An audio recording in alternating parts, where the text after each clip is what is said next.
Olá, pessoal. Vamos iniciar mais um tema, falando agora de sujeitos processuais.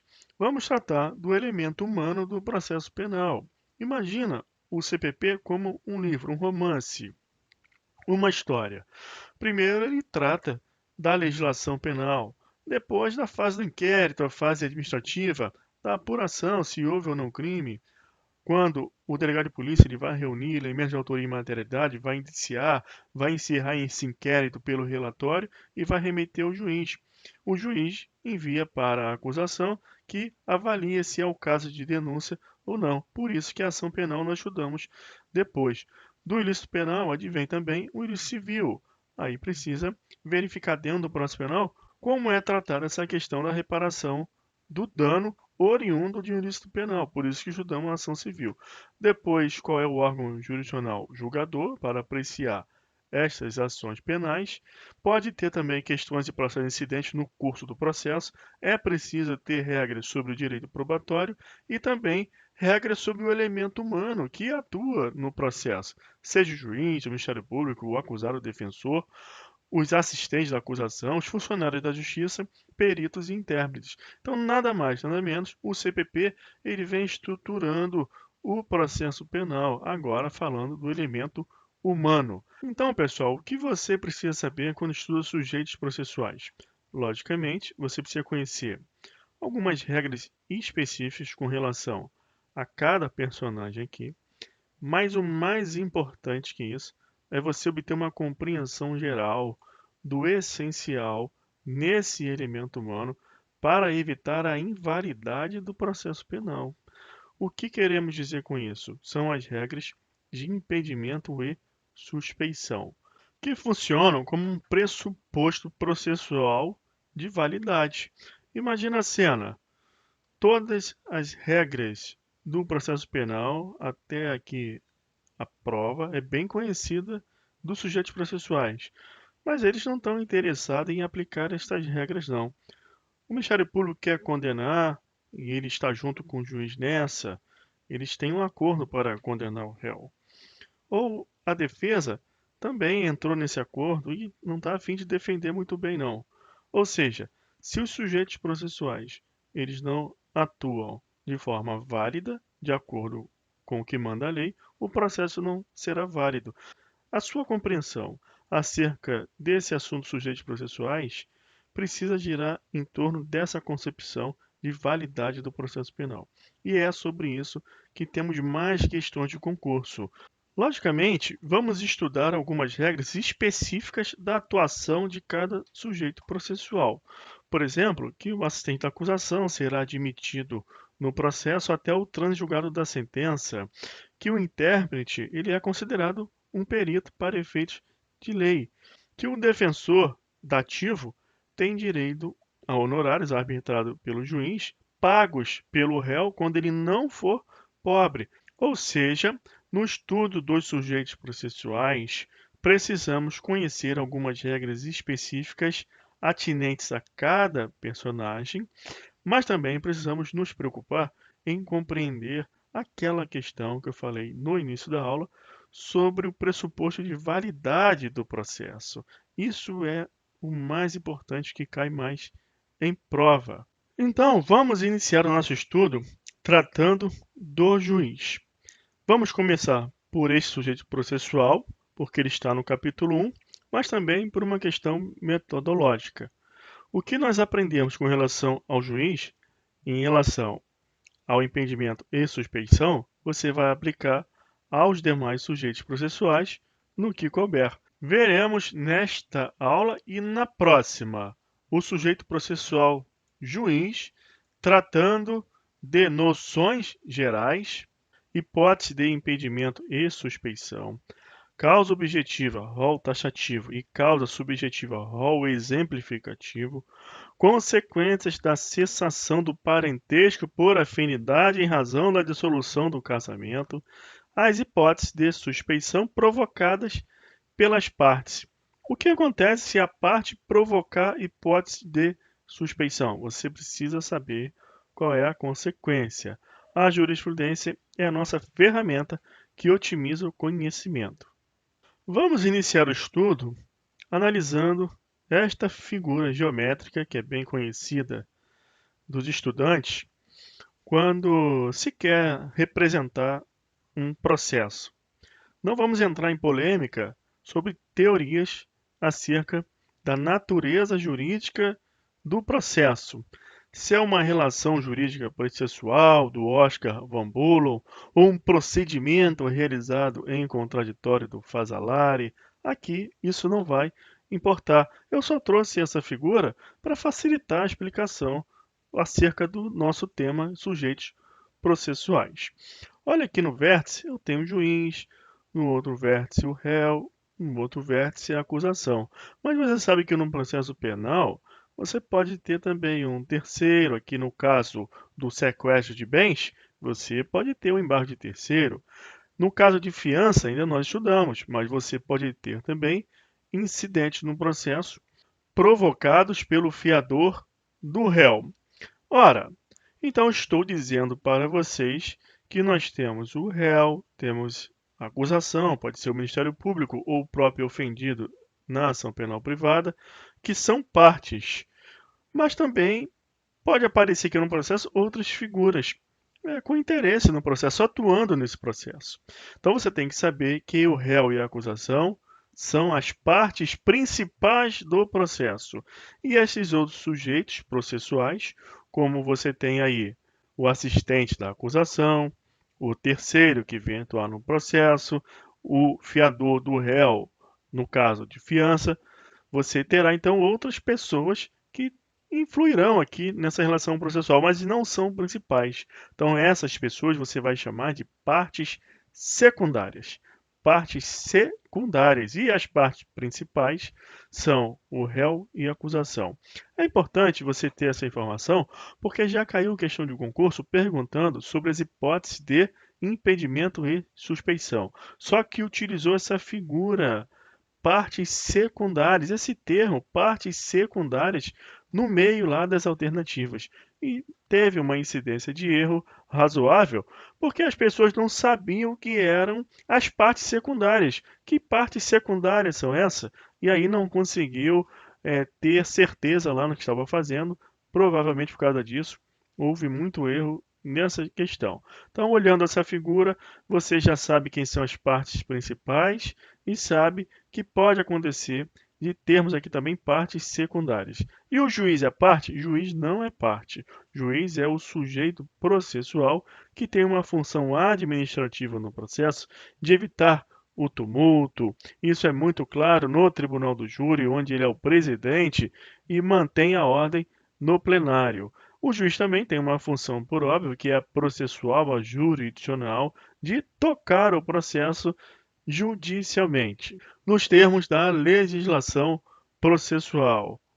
Estas duas incumbências do juiz no processo não trazem maiores complicações para efeitos de concurso público, por conta de que o artigo 251 ele é muito óbvio e o concurso público ele quer complicar um pouco mais nas questões. Você precisa dar mais atenção no estudo do sujeito processual juiz às questões afetas ao pressuposto processual de validade, ao impedimento e à suspeição. Nas aulas de questões e processos incidentes, vimos o procedimento em si das exceções. Analisamos a exceção de impedimento, a exceção de suspeição, mas não tratamos das hipóteses de suspeição e impedimento que ficou de sobreaviso para ser vista neste tema sujeitos processuais. Então foca aqui agora, sem entrar em polêmica com relação à natureza jurídica do processo, vamos observar o que diz a doutrina dominante. A natureza jurídica do processo é de relação jurídica e, segundo essa concepção, o juiz exerce uma posição superior com relação às partes do processo. Por isso que ele está situado nesta figura típica no vértice do triângulo. Haja vista que o juiz, dentro dessa concepção, ele é desinteressado na causa e visa apenas a pacificação social, cujo objetivo é alcançado através da aplicação isenta e escorreita da lei ao caso concreto. O legislador, então, refletiu que nada poderia afugentar o juiz da sua missão homérica de pacificar a sociedade com justiça. E dessa forma, imaginou o legislador algumas situações práticas na qual o juiz poderia estar ligado com o objeto da causa e desviar-se do seu caminho, bem como imaginou outras situações na qual o juiz poderia estar ligado subjetivamente às partes e também com isso ter um alto risco de desvio da sua missão. O legislador então progrediu com o seu raciocínio e passou a elaborar uma lista de hipóteses de ligação do juiz com o objeto do processo e uma outra lista de hipóteses de ligação do juiz com as partes. As hipóteses da primeira lista ele chamou de causas de impedimento e as hipóteses da segunda lista de causas de suspeição.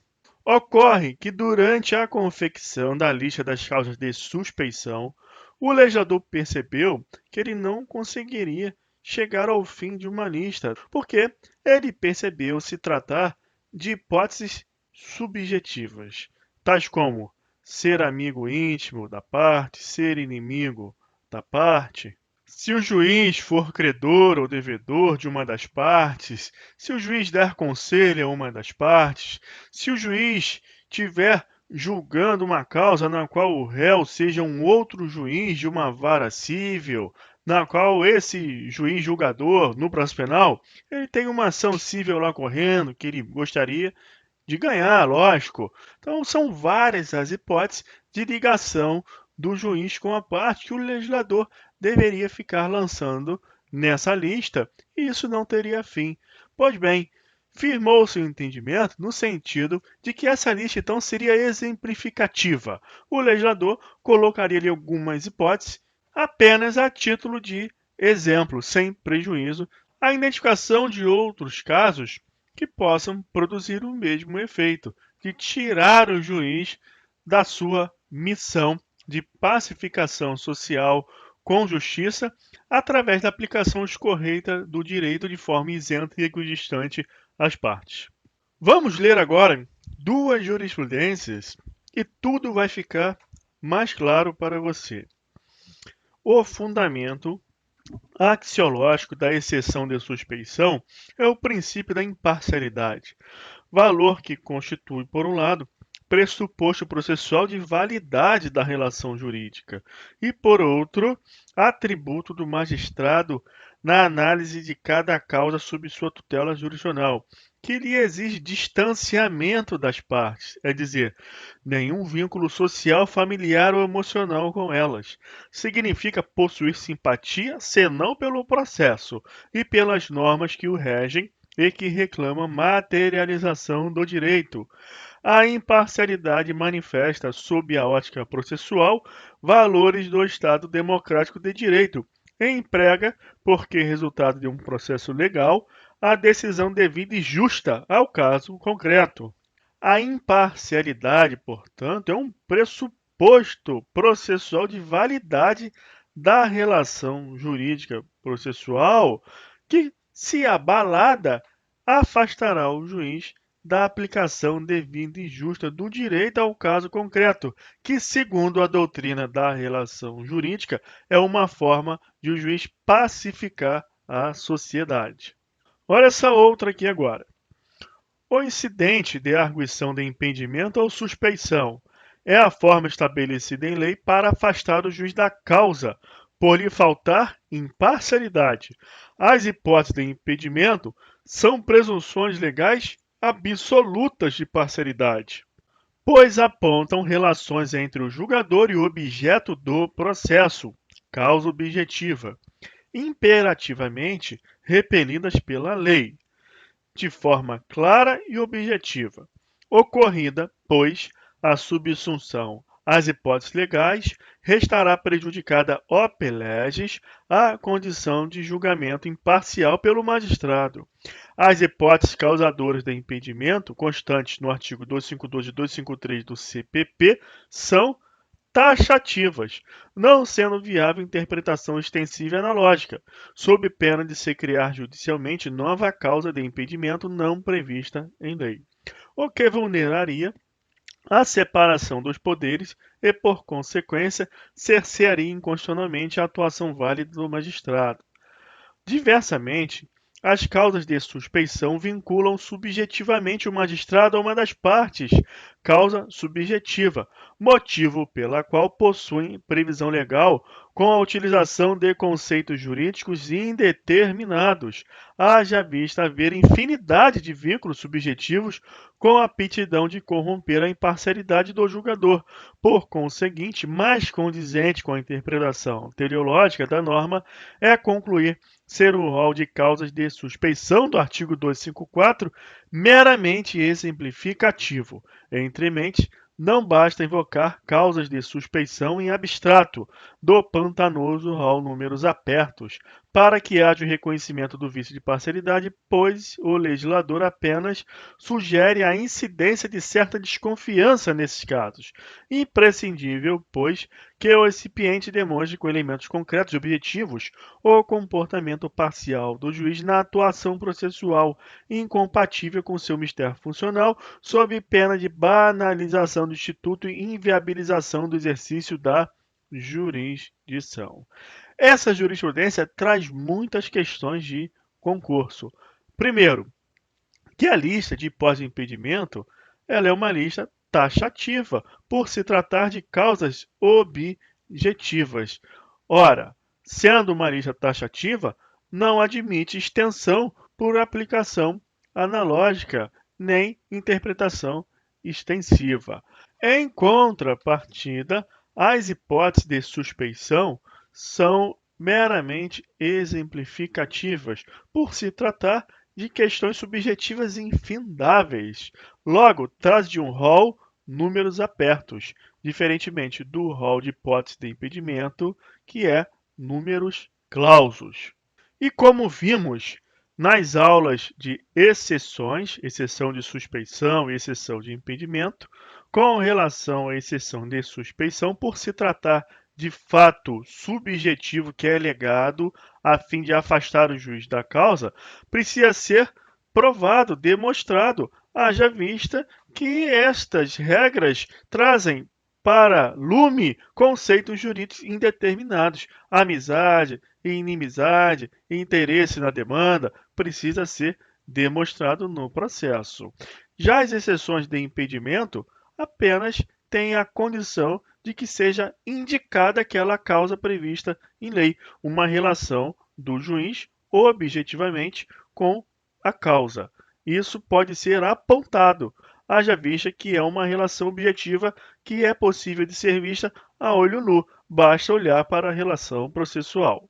E trabalhando essa ideia de possível inviabilização do exercício da jurisdição por conta das hipóteses de suspeição que são infindáveis, o legislador também pensou que as partes podem buscar essa inviabilização do exercício da jurisdição, provocando atos do juiz que denotem sua suspeição.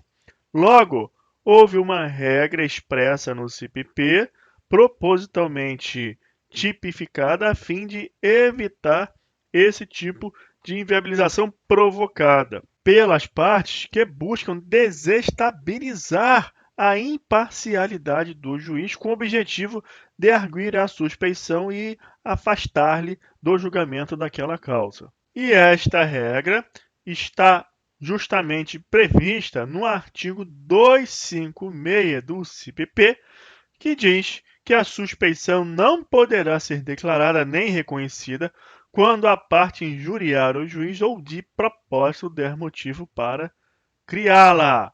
Haja vista buscar-se evitar ações deliberadas com o objetivo de afastar o magistrado da causa. TRF 4, exceção de suspeição criminal, o que aconteceu muito nos casos da Lava Jato, que você pode pegar de modelo prático, como um estudo de caso, para facilitar a memorização e a apreensão da hipótese do artigo 256 do CPP, e não esquecer na hora que for fazer a sua prova. Então, pessoal, o que você percebe que no estudo desse tema, sujeitos processuais, com relação ao juiz, o que importa é saber que os regramentos deste capítulo 1 do título 8 do CPP versam basicamente sobre impedimento e suspeição. E é a razão desse regramento que você precisa, primeiramente, ter em mente e depois estudar as causas específicas. Nesta primeira aula de sujeitos processuais, a preocupação maior foi te dar uma noção geral e te mostrar a razão deste regramento colocado no CPP pelo legislador. A partir da próxima aula, vamos trabalhar uma técnica de memorização destas hipóteses de impedimento e de suspeição, porque são muitas e são bem truncadas, pode te complicar. Existem muitas questões de concurso sobre isso e que os candidatos muitas vezes erram, não por não ter estudado, mas por fazer uma confusão, por não ter uma técnica para gravar esse tipo de assunto que pode ser maçante na hora de estudar. Então, pessoal, a partir da próxima aula, veremos uma técnica para você estudar as hipóteses de impedimento e suspeição, sem precisar ficar decorando todo esse texto de todos esses artigos, que vai exigir muita energia. Então, ficamos por aqui. Até a próxima aula. Um abraço.